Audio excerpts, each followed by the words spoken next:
A bunch for coming to the Virtually Awful Concours des Le Mans. We are in the Rueful Britannia class, and this whole thing is brought to you by our sponsors, Haggerty, Classic Motorsports Magazine, eBay Motors, and Griot's Garage. With us today, we have our chief judge, Tim Suddard from Classic Motorsports Magazine. How are you doing today, Tim? I'm doing great. I'm a British car fan, so this is one of my favorite classes. So this is probably not the place for you then if you are a British car fan, because we're going to see some really bad examples of British cars. Speaking of bad examples of British, David Lillywhite is with us here today.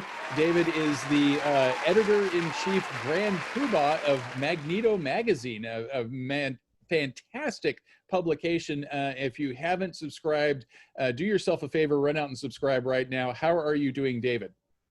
I'm very good for a bad example of a Brit. Yeah. This class is kind of perfect because they're all better than the cars I've owned, really. So great. Probably not too hard to do. I stuck you with this one on purpose. Yeah, thought you might have. And also with us is the best third seat trombone player in his junior high school band, and from MotorTrend, Jonny Lieberman. How are you doing, Jonny? I'm doing great. How you doing, Alan? I'm doing very well, and we should probably dive right into it because there is a lot of awful to look at. So in this class, let's take a peek and start off with this just absolutely horrible example of a Triumph. This is just bad, bad, bad all the way around. I'd buy that. Can we see the front end? Maybe.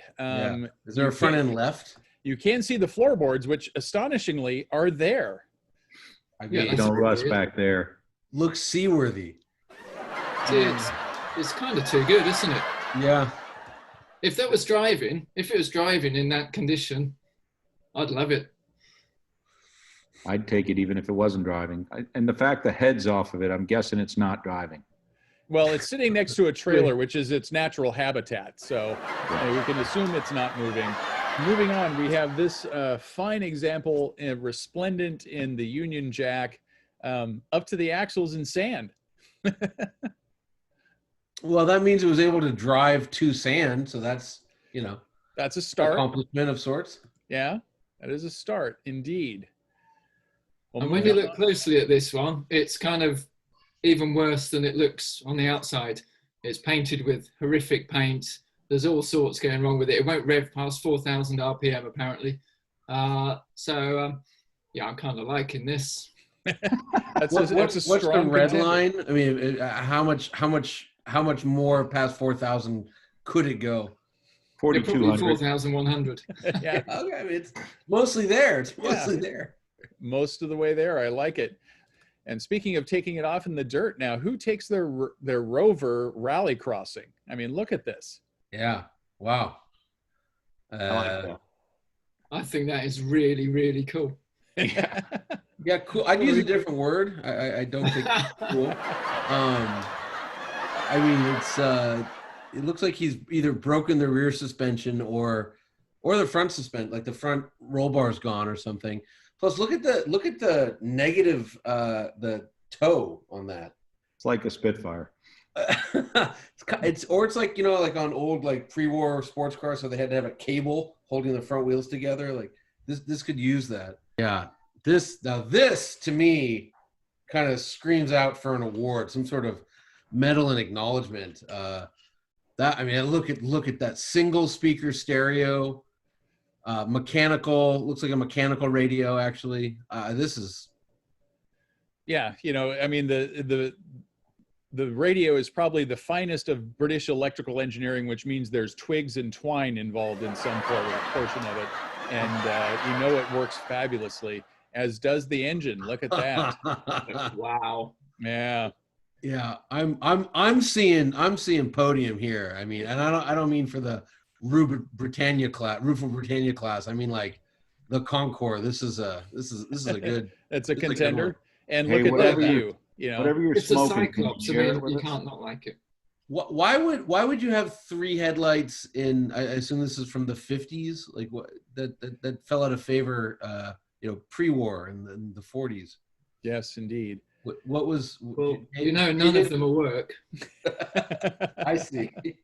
Indeed.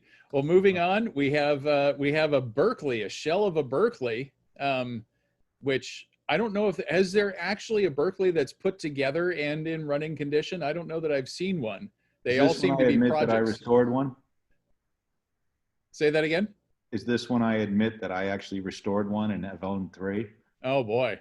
3 Berkeleys. I'm completely normal, by the way. That's a record of some sort. I like the next photo. Yeah, that's the shot. That's how you drive your Berkeley. Yes. Sticking out the back of a Range Rover, which brings us to this rather somewhat ordinary looking Mini until you start to look at it real close. I mean, the wheel arches are kind of a giveaway, but when you look in the back, that's when things get really weird. Yeah, that's my buddy Dean. That's a neat car. That is amazing. He has managed to stuff a 300 horsepower, I believe it's a Honda V6 in this, and rips it around with great enthusiasm. And fortunately, the engine has come out of the front and in the back. That way, when you hit the wall, there's nothing in the way, right? You're just going straight in. No, you get soaked in gasoline first, then you hit, that's so. Well, so the fire, you're guaranteed the fire, so you don't have the indignity of having survived the crash. Yes. Right. So moving on, we have this fine example of a British saloon. Triumph Dolomite. Triumph 2500, Tim. Yep. Yeah. That is a wow. Yeah. Just awful in most ways. That is just what a terrible looking thing. And they've found there's a 93 mile or 98 mile stretch of straight road in Australia. And this probably is not the car you want to take on it. Or it is, because I think what's the national speed limit down there? It's like 70 and ruthlessly enforced. So try to hit 70 in this car is probably challenging. So next up we have... This is my 1957 BSA Dandy. It has a 70cc engine in it and a 2-speed pre-select gearbox.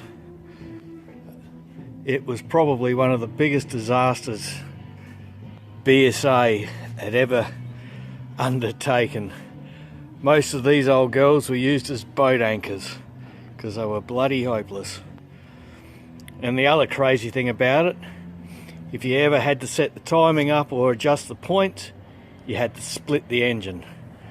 So I guess on saying that, there wasn't too many of them that actually survived.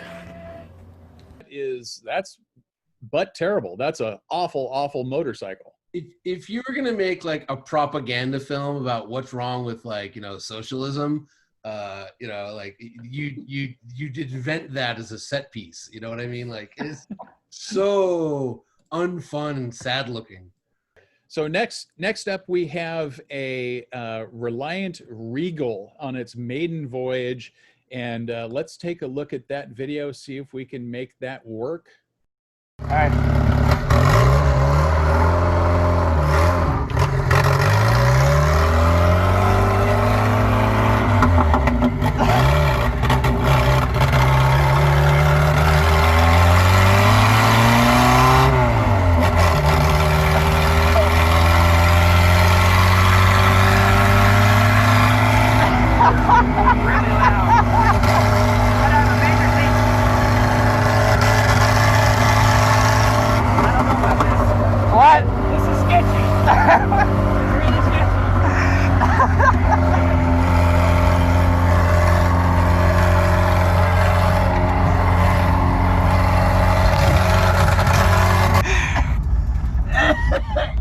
What's going on? Wow. Wait, what happened? We were moving right along, man. Gas fumes are killing us. What happened? She made it a quarter mile and bucked the kick it. Buck the kick it. Kick it. E-brake works though. At least we have that. Yeah, at least we have that. Amazingly, a British car stopped working. I've never seen that happen before. I mean, Never. what are the chances? I think the misfire and the termination kind of made it, didn't it? It's the spirit of lemons. Yes. I'm going to give it points for, if the Germans make a four-door station wagon and call it a shooting brake, English is their second language, but like the English know what the word regal means.